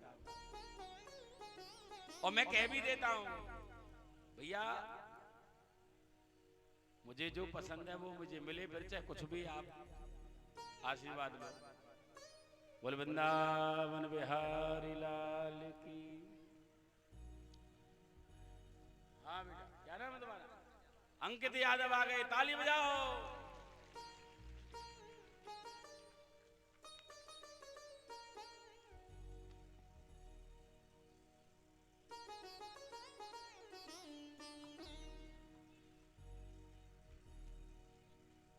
महाराज मैंने गायों का दान किया, लेकिन एक मेरे से गलती हो गई। क्या? मुझे दान का अभिमान आ गया। और बस ये ध्यान रखना, दान करना या मत करना, लेकिन अभिमान जीवन में मत आने देना। एक गाय मैंने दान की थी, वो गाय किसी ब्राह्मण से छूट करके मेरी उन्हीं गायों में मिल गई जिन गायों का दान मैं सुबह करना था। मैंने उस गाय को दूसरे ब्राह्मण को दान कर दी। जब वो ब्राह्मण दोनों आए, दोनों ने अपना अधिकार जब मुझे बताया, तो मैंने कह दिया गाय तो मेरी है, मैंने भी आपको भी मैंने ही दी थी। ये मान है, और बस यही अपराध है कि स्वदत्तम परदत्तम वा ब्रह्म वृत्तिम हरिश्चय षष्टि वर्षि सहस्राणि विष्टायाम जायते क्रमि। स्वदत्तम परदत्तम वा ब्रह्म वृत्तिम हरिश्चय, जो ब्राह्मण की वृत्ति का हरण करता है वो 60,000 वर्ष विष्टा का कीड़ा बनता है। मैंने दी हुई वस्तु पर अपना अधिकार बता दिया, ये मेरा अभिमान था। क्योंकि वस्तु जभी तक आपकी है जब तक आपने उसको किसी को दिया नहीं, और जब एक बार वस्तु आपने दे दी फिर आपका उस पर कतई अधिकार नहीं है। फिर आप इस बात के भी कहने के योग्य नहीं हो कि ये तो हमने आपको दी थी। बोल वृंदावन बिहारी लाल। क्या नाम? रंजीत यादव रमा। अब पैसा से हीरा मोती पे आ गए महाराज। कुछ देर बाद स्वर्ण और चांदी में पहुंच जाएंगे।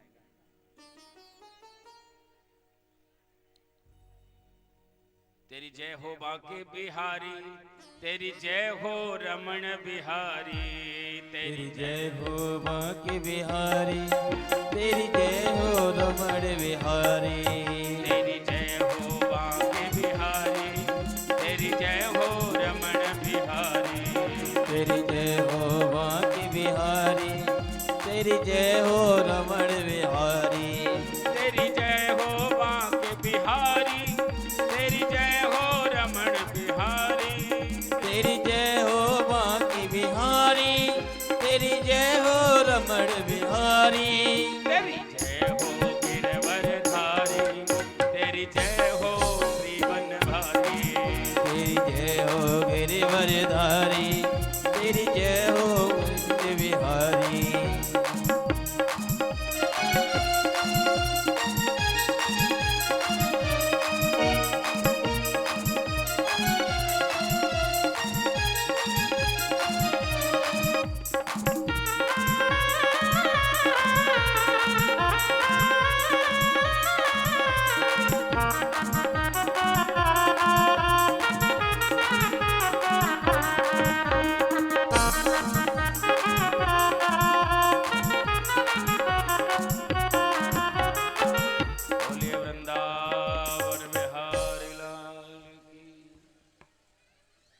मेरा आपकी कृपा से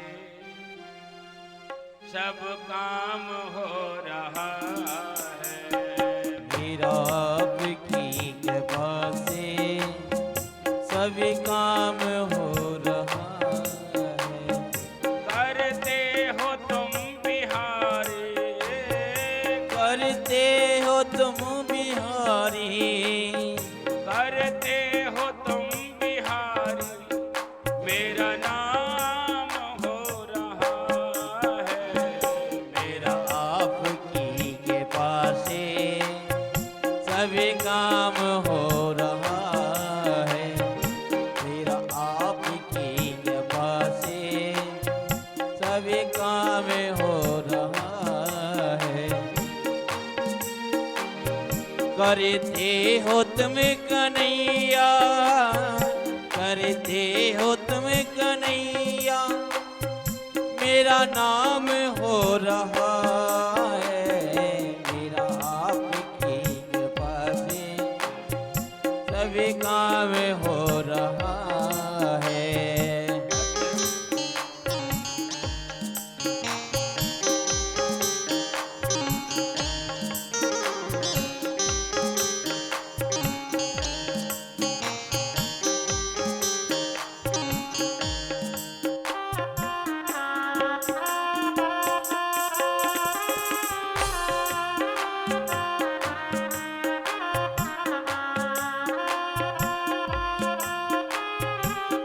ये रामोदार सिंह यादव में जोरदार तालियां।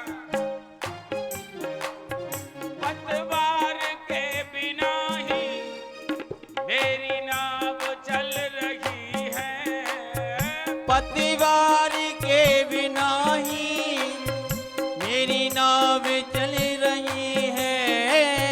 पतवार के बिना ही मेरी नाव चल रही है। पतवार के बिना ही मेरी नाव चल रही है। हैरान है जमाना, मंजिल भी मिल रही है। हैरान है जवाना, मंजिल भी मिल रही है। करता नहीं मैं कुछ भी, हो करता नहीं मैं कुछ भी, हो कुछ भी करता नहीं मैं कुछ भी, सब काम हो रहा है। मेरा आपकी कृपा से सभी काम हो रहा है। मेरा आपकी कृपा से सभी काम हो रहा है।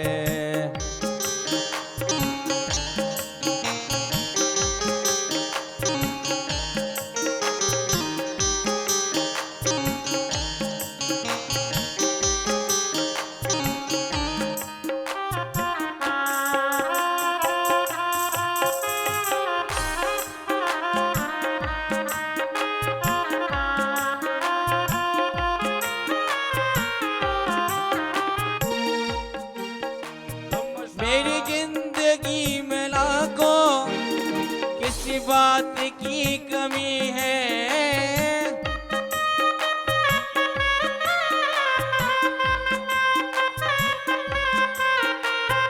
मेरी जिंदगी में तुम हो, किसी बात की कमी है।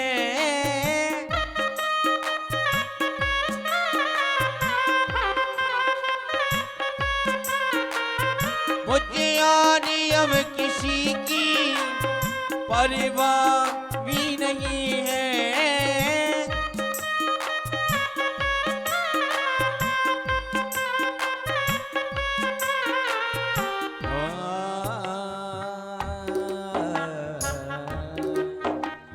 तेरी बदौलतों से मोहन,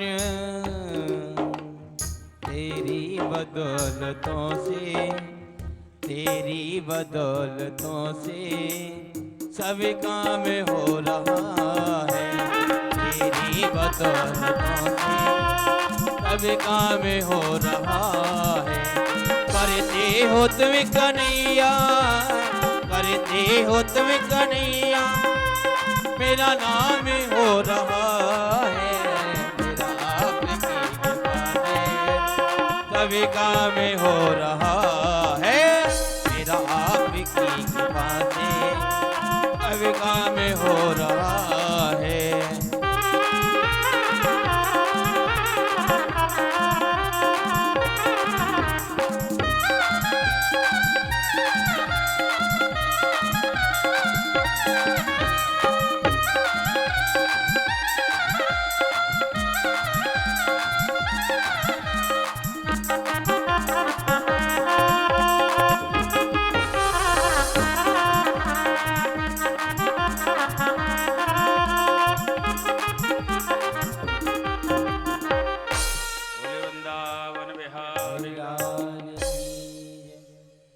कथा के बाद में बड़ी सुंदर और कथा आती है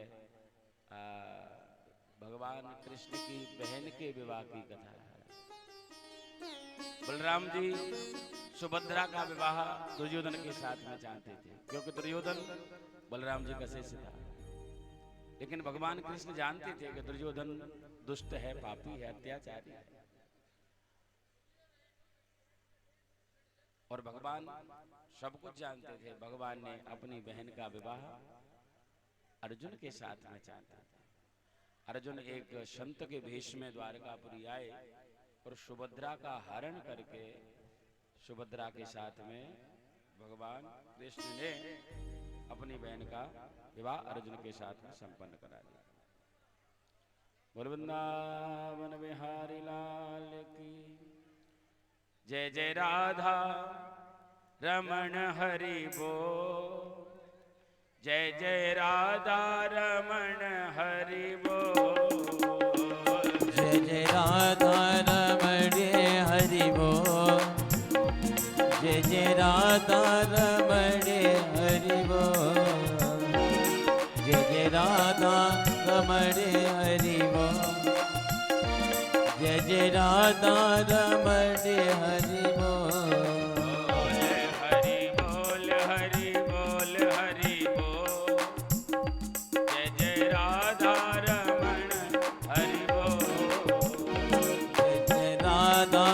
रमण हरि बोल, जय जय राधा रमण हरि बोल, जय राधा रमण हरि बोल, जय जय राधा रमण हरि बोल, जय जय राधा रमण हरि बोल, जय जय राधा रमण हरि बोल। देखो आज फिर हमारे पास एक बड़ी सुंदर चिट आई है। इसमें 5100 रुपए छोटे सिंह भदौरिया राम गढ़वाले और 500 रुपए अभिलाष चंद्र प्रबंधक जनकपुर, 500 रुपए राहुल जनकपुर, इन्होंने भागवत जी को समर्पित किए हैं।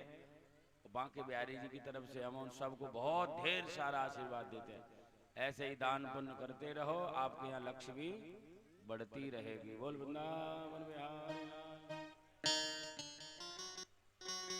एक दिन भगवान द्वारकाधीश भोजन कर रहे थे, उस समय एक पत्र आया और ये पत्र इंद्रप्रस्थ से आया है। युधिष्ठिर जी के साइन हो रहे हैं, युधिष्ठिर जी के द्वारा भेजा गया है।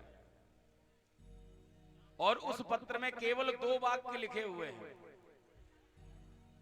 क्या लिखा है कि द्वारकाधीश अगर आप भोजन कर रहे हो तो पानी इंद्रप्रस्थ में आकर के पीजिए।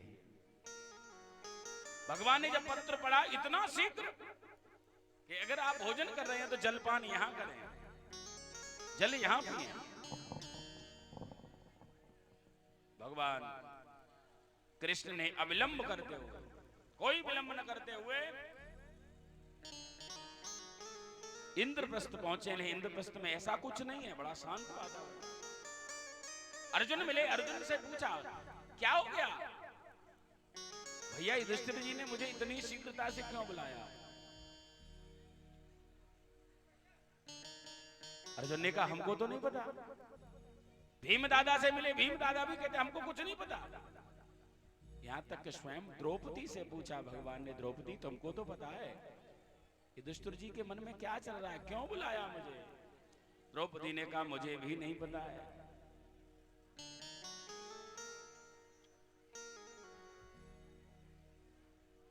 अब ऐसा लग रहा है कि मन बिल्कुल भी कथा में नहीं लग रहा है। हाय राम, कैसे बात बनेगी?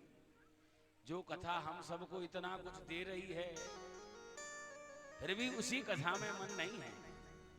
चिंता मत करो, कल के बाद यहां तुम्हें कोई कुछ नहीं देगा, है ना?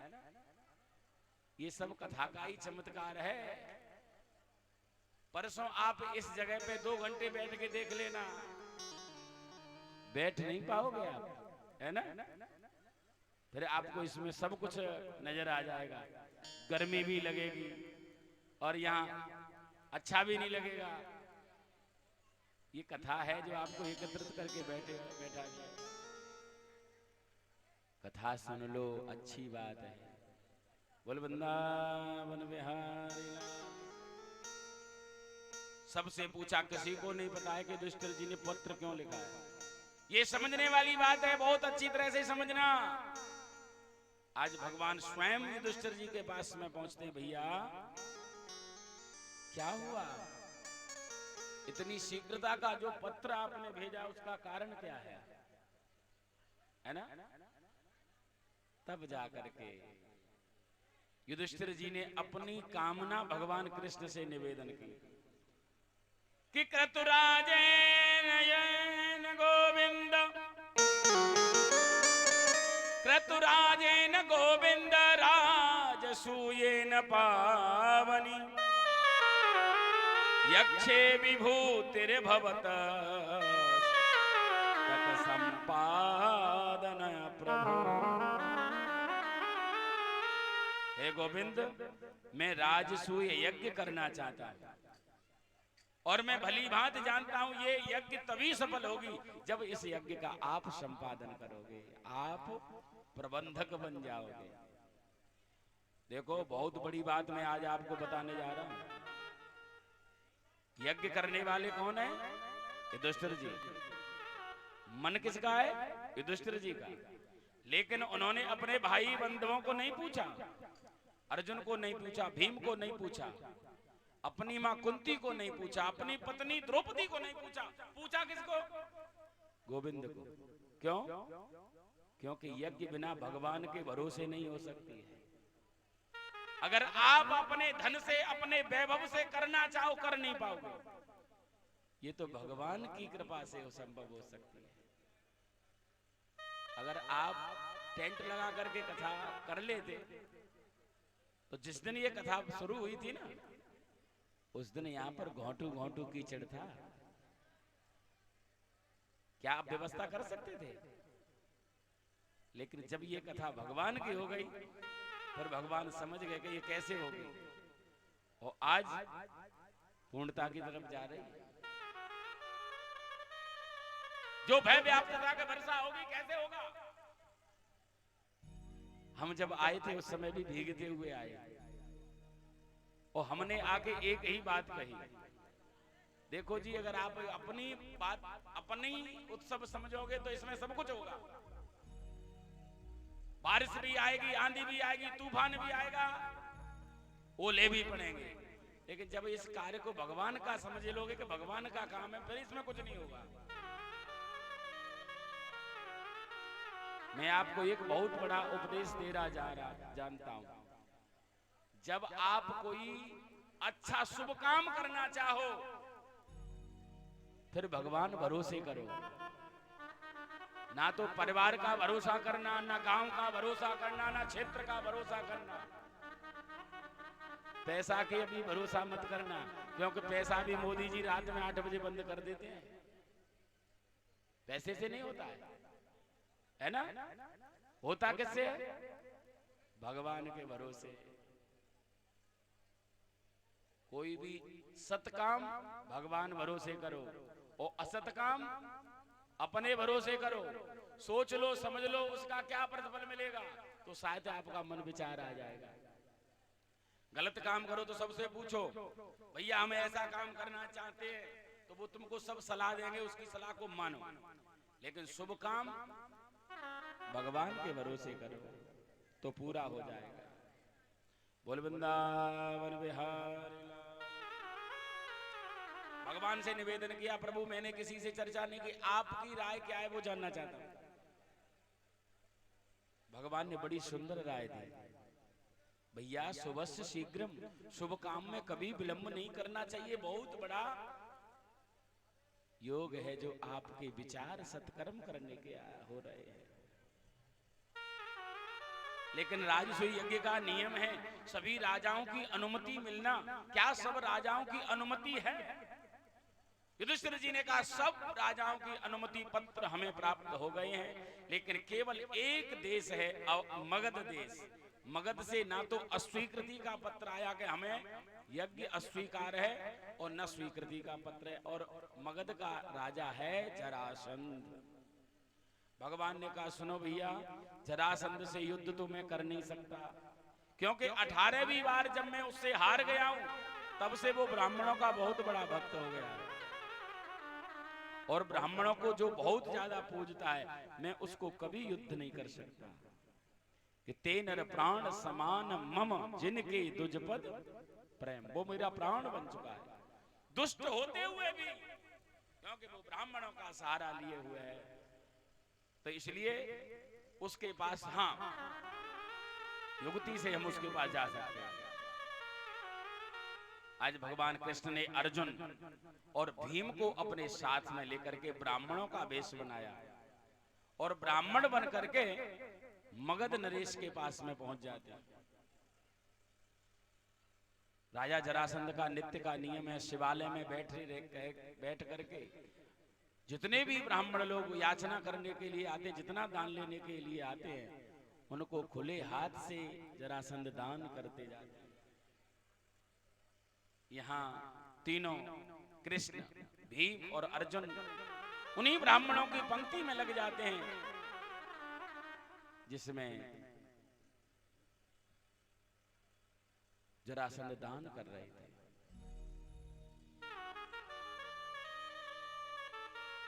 जैसे ही इनका नंबर आता है, उसी समय जरासंध थोड़ा सा अभिमान में आ जाता है। स्वभाव है, इसमें कोई बात नहीं है। जो देने वाला होता है ना, उसको लगता है कि देखो मैं कितना बड़ा दे रहा हूं, दाता बन गया।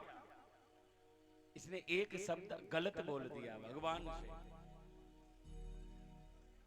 जरासंध ने कहा ब्राह्मणों को देख कर कि इत्युदारमति प्राह कृष्ण अर्जुन ब्रकोदरान, हे विप्रा प्रियताम कामो ददामि आत्मशिरो पिबा। हे ब्राह्मणों, अपनी कामना बोलो, क्या चाहते हो? मैं अपनी आत्मा, अपना सिर भी आपको भेंट कर दूंगा। क्या सिर भेंट करने की वस्तु है? क्या सिर का दान किया जाता है? वो भी ब्राह्मणों को। भगवान ने कहा जब ये अपने मुंह से ही कह रहा है कि मैं अपना सिर भी दे सकता हूं, तो हम क्षत्रिय हैं, फिर हम इसकी वस्तु नहीं, फिर तो सिर ही मांग लो। और भगवान ने याचना कर दी। देखो, तुमने हमसे सिर मांगने की याचना की है, तो हम आपसे चाहते भी वही है। क्या? कि युद्धम नो देहि राजेंद्र द्वंद्वसो यदि मन्यसे युद्धार्थनो भयम प्राप्त राजन्यानां न कांक्षणा। राजन, अगर तुमने स्वयं ब्राह्मणों को वेश में भी हमको अपना सिर देने की बात कही है, तो मैं तुमसे द्वंद्व युद्ध, मल्ल युद्ध मांगता हूं। मुझे मल्ल युद्ध हमें प्रदान करो। उसी समय जरासंध ने कहा तुम ब्राह्मण नहीं हो सकते। तुम कौन हो? क्योंकि ब्राह्मण कभी युद्ध नहीं चाहता।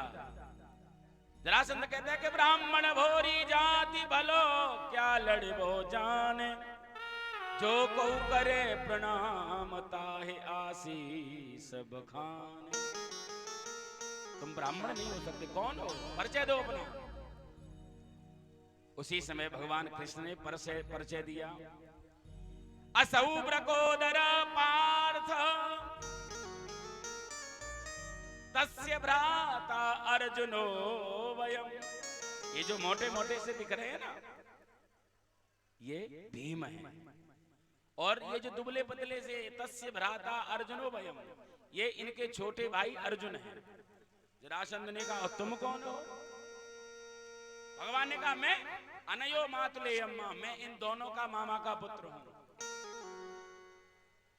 जरासंध ने कहा मैं इनकी रिश्तेदारी कहां से खोजूंगा, इनके मामा कहां थे, तुम्हारा नाम नहीं है?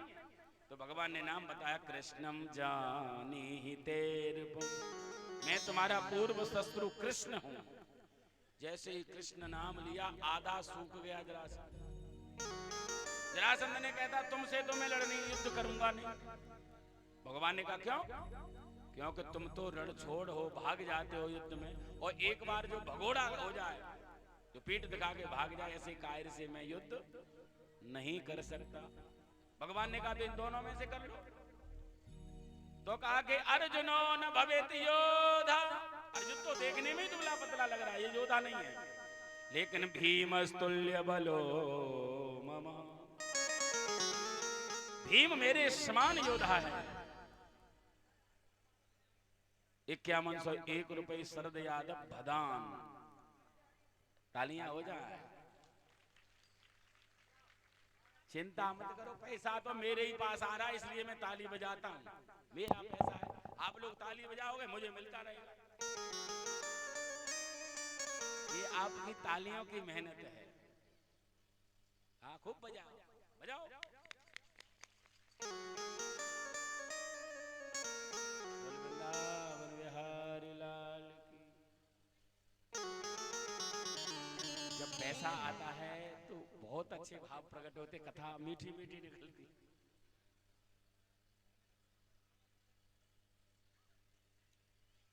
कृष्ण को युद्ध में अस्वीकार कर दिया,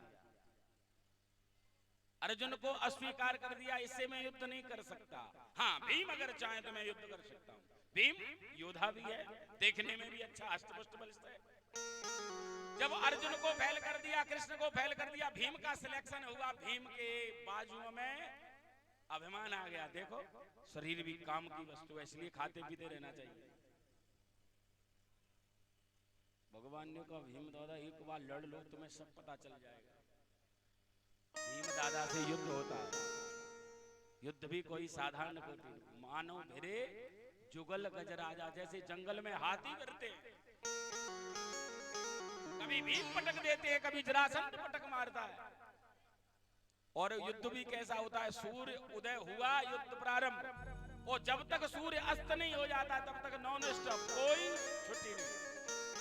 जैसे ही सूर्य अस्त युद्ध का विराम हो जाता है। रात्रि में 8 बजे नित्य की तरह जरासंध दूध का पात्र भर के हल्दी डाल करके भीम के लिए लाता है, भीम को दूध पिलाता है, सेवा करता है, मालिश करता है भीम की। क्यों? क्योंकि अतिथि देवो भव, अतिथि बनकर के आए हैं। सूर्य निकलने पर एक दूसरे के मौत बन जाते हैं, वहीं रख दो नीचे, और सूर्यास्त के बाद में अतिथि बन जाते हैं। ये हमारा धर्म युद्ध था, पहले धर्म युद्ध होता था, लेकिन अब बस यही बात है कि मुंह पे तो हम, हाँ आप ऐसे, आप बहुत बढ़िया, और पीछे बहुत गंदा आदमी। अरे तुमको लगता है कि ये गंदा आदमी, तो उसके मुंह पे बोलो ना, वो अपना सुधार करेगा। लेकिन नहीं, पीठ पीछे बुराई करते हैं लोग, जो कि बहुत गलत बात है। जो कुछ भी कहना है उसके मुंह पे कहो। अगर आप में हिम्मत नहीं है तो फिर कहने की भी जरूरत मत समझो।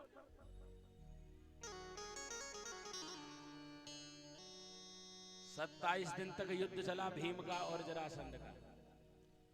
27वें दिन रात्रि काल में भीम ने कृष्ण से कहा, सुनो द्वारकाधीश, ये किस पहाड़ से मुझे तुमने लड़ा दिया, मैं रात्रि में भाग जाऊंगा, मुझे नहीं युद्ध करना इससे। न सकतो हम जरासंध जेतु युद्धि माधव, मैं जरासंध को जीत नहीं पाऊंगा, आज मैंने फाइनल कर दिया, रात में भाग जाऊंगा। भगवान मुस्कुराते हुए बोले, भीम उस दिन तो तुम बड़े फूल रहे थे। भीम ने कहा, प्रभु माफ कर देना, ये तो बहुत बड़ा दुष्ट है।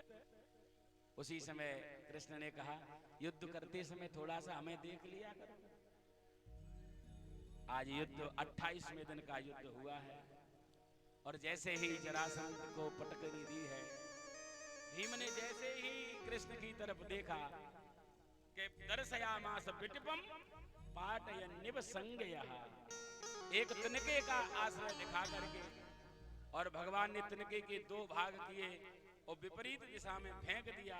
उसी समय भीम समझ गए जरासंध को पटकनी लगाई, एक पैर से पैर को दबा करके दूसरे पैर के बीच से 2 भाग कर दिए, विपरीत दिशाओं में फेंक दिया। जरासंध का वध हो गया। बोले वृंदावन बिहारी। जरासंध को जीतने के बाद जरासंध के कारागृह में 10,000 राजाओं बंदी बन करके पड़े हुए। भगवान ने 10,000 राजाओं को वहां से बंधन मुक्त किया और 10,000 राजाओं से कहा सुनो, तुम बंधन मुक्त हो, अपने अपने राज्य में जा सकते हो, राजा का पद स्वीकार कर सकते हो, लेकिन भैया आज हमारे मंजीत यादव आ गए हैं। देखो मैं देख रहा हूं इस लड़के की मेहनत को, ये बहुत मेहनत करता है, सारे दिन मेहनत, सारी रात मेहनत, ईमानदारी से हमारे पास भी बार बार जाता है, गुरुजी कोई कमी तो नहीं, तो इसलिए इसके लिए बहुत जोर की ताली हो जाए और इसका आशीर्वाद किसका विवाह हो जाए। बोल वृंदावन बिहारी लाल की। आइए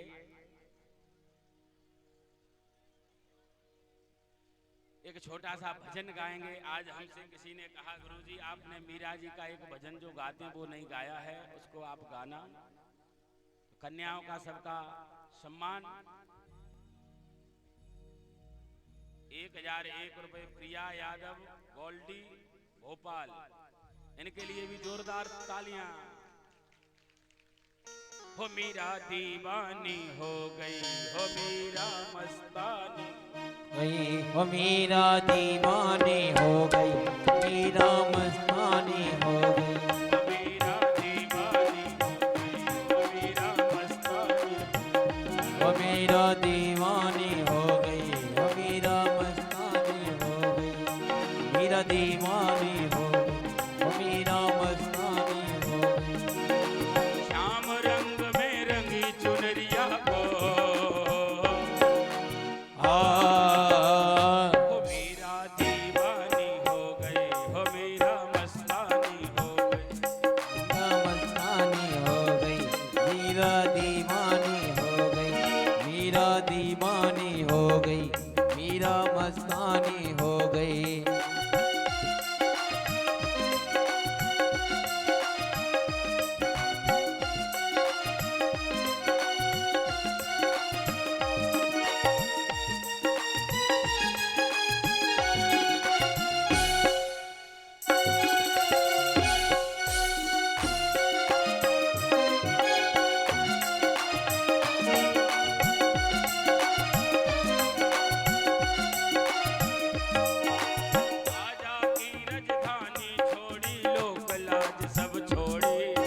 राजा की राजधानी छोड़ी लोक लाज सब छोड़ी, राणा की राजधानी छोड़ी लोक लाज सब छोड़ी, राणा की राजधानी छोड़ी लोक लाज सब छोड़ी।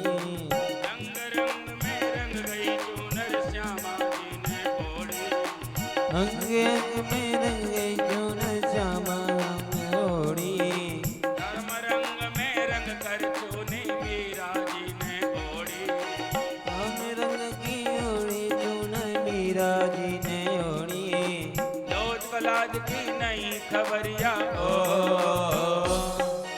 आ मीरा दीवानी हो गई, हो मीरा मस्तानी हो गई, ओ मीरा दीवानी हो गई, ओ मीरा मस्तानी हो गई, ओ मीरा दीवानी हो गई, ओ मीरा मस्तानी हो गई।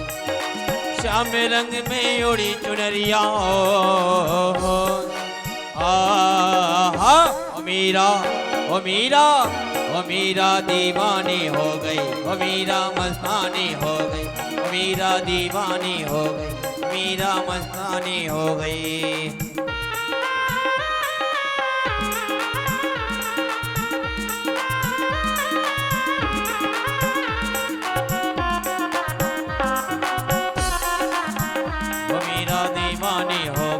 मीरा मस्तानी हो गई, मीरा दीवानी हो गई, मीरा मस्तानी हो गई, मीरा दीवानी हो गई, मीरा मस्तानी हो गई। देखो इसको कहते हैं बिहारी जी की कृपा। एक चिट्ठी और आ गई। जब जो चिट्ठी आती है सो हृदय में उतर जाती है। 1100 रुपए कृपाल सिंह यादव ग्राम सिरसा। तालियां हो जाए।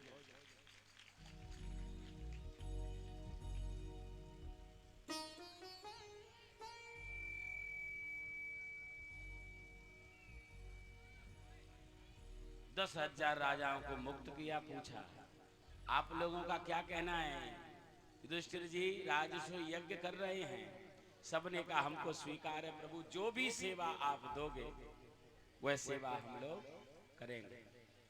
बड़े ध्यान से समझ लेना, राजस्व यज्ञ प्रारंभ होती है। अब यज्ञ का काम बहुत बड़ा होता है। यज्ञ एक आदमी नहीं कर सकता, सबको अलग अलग की व्यवस्था